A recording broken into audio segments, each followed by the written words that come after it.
Russia's army had been badly defeated in Galicia, and the men were in full retreat with tens of thousands of deserters. But what would they find when they reached Russia? Well, if they reached home now, they'd find chaos and misery.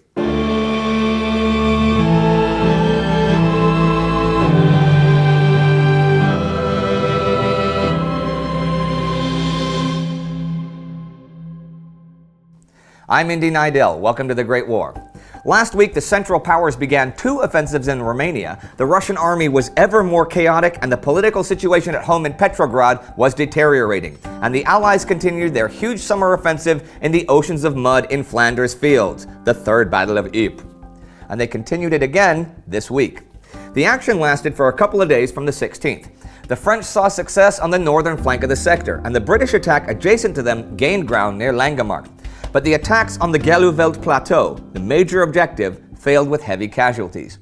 The Germans knew the strategic importance of the plateau, and most of their batteries were out of sight on its reverse slope.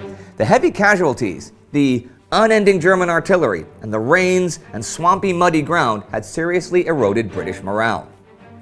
British General Sir Hugh Gough, in charge of the offensive, said, "The state of the ground was by this time frightful. The labor of bringing up supplies and ammunition, of moving or firing the guns, which often sunk up to their axles, was a fearful strain on the officers and men. When it came time to the advance, across the waterlogged shell holes, movement was so slow and fatiguing that only the shortest advances could be contemplated. I informed the Commander-in-Chief that tactical success was not possible and advised that the attack should be abandoned. I had many talks with Haig during these days. He told me that the attack must be continued." And further south, some other action on the Western Front had begun a day earlier. On the 15th, the Battle of Hill 70 began. This was the Canadian Corps under Arthur Currie attacking the German Sixth Army near Lens in France. It was the first major action by the Canadian Corps under Canadian leadership of the war. One purpose of this was to pull German troops away from Ypres to make things easier up there. Currie had been ordered to take the city, which the Germans had held since 1914, but he reasoned that taking the city while the Germans still held the hill above would put his men in worse position than they were in already.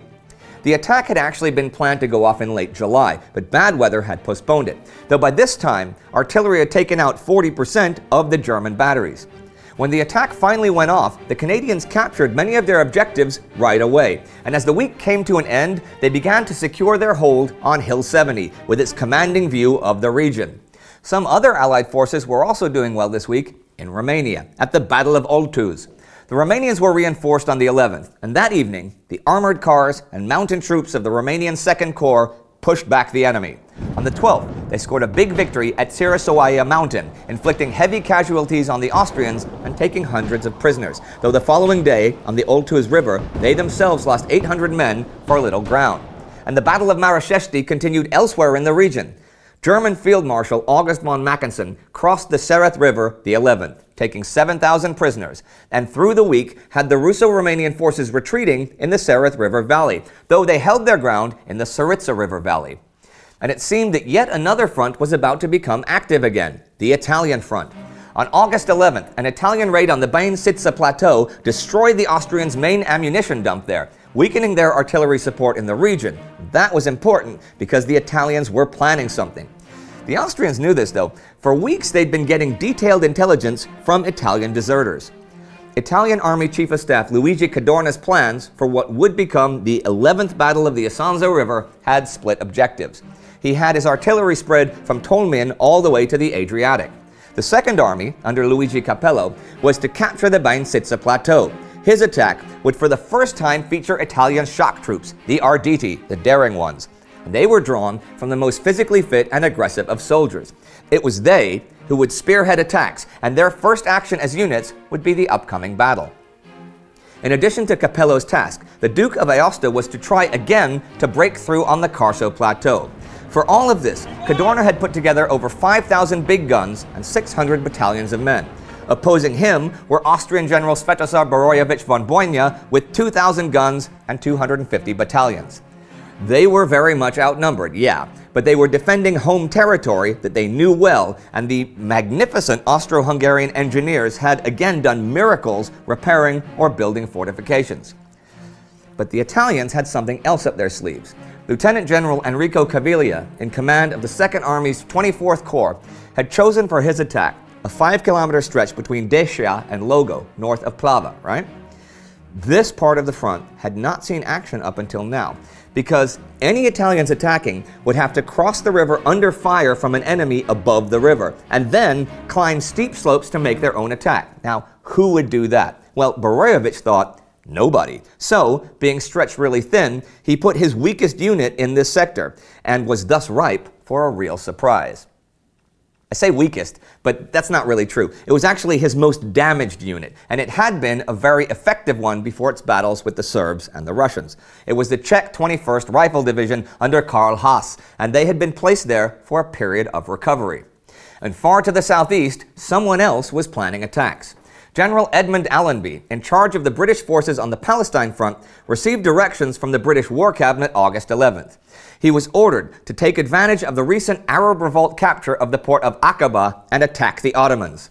A good success achieved against them will tend to strengthen the morale and staying power of this country during a season when important successes in Europe may not be feasible. See, they were worried that the collapsing Russian army would suddenly liberate thousands and thousands of Ottoman soldiers from the Caucasus front to fight in Palestine or Mesopotamia. It made sense, but the War Cabinet was also relying on Lawrence of Arabia's assertions that he could raise the tribesmen in Syria next month to ruin the Ottoman rail network while Allenby's troops attacked from the south. The Ottomans would be trapped in Palestine. Theoretically, at least, it was a good plan, although the War Cabinet had not given Allenby enough troops to advance beyond Jerusalem should he even get that far and take that city. And speaking of the collapsing Russian army, things also seem to be collapsing in Russia at home. This week, the former Tsar Nicholas, now just Colonel Romanov, was sent with his family from Tsarskoye Selo to western Siberia. While the details of his removal and destination were not revealed to the public at large, they had bigger things to worry about. In Petrograd, desperate food shortages continued, and civil unrest was pretty much a daily thing. Donald Thompson, the war photographer, left Petrograd this week, heading for the United States. 5 months previously, he had seen the people of Petrograd march with a clearness of intent for the idealistic revolutionary concept of liberty, fraternity, equality, but now he could find no more words of hope. I see Russia going to hell as a country never went before. Since March, 568 businesses had closed down, laying off over 100,000 workers. While prices in general had gone up 250% since the beginning of the war, in Moscow they were now 836% what they had been. Wages, on the other hand, have fallen by nearly half from their 1914 levels. In just this month, August 1917, there would be 440 cases of peasants and soldiers seizing the land from large estates. It was virtually impossible for the provisional Kerensky government to keep up with all the uprisings, let alone the anti-war activity of the Bolsheviks. And at the end of this week, a man named Joseph Stalin was elected to the Central Committee of the Bolsheviks. And one more note this week. On the 14th, China declared war on Germany and Austria-Hungary. So the week ends with ever more chaos in Russia, Allied success in France, but not so much in Belgium, success for both sides in Romania, and plans being made in Italy and the Middle East. Poor Russia. From heady optimism at home and success in the field just 6 weeks ago, they've now gone to an army in full flight on the Eastern Front and chaos and violence at home. The Kerensky government was more and more unpopular, and revolutionary activity grew on the left and the right. Nobody knew what the future held. I'm going to say something from a 2017 perspective now. Once you throw in Joseph Stalin, it's probably not going to go well. If you want to know why and how China joined this war, you can click right here for our China special. Our Patreon supporter of the week is Incarno. Thank you for your ongoing support on Patreon. It's the best way to support this show. Don't forget to subscribe. See you next time.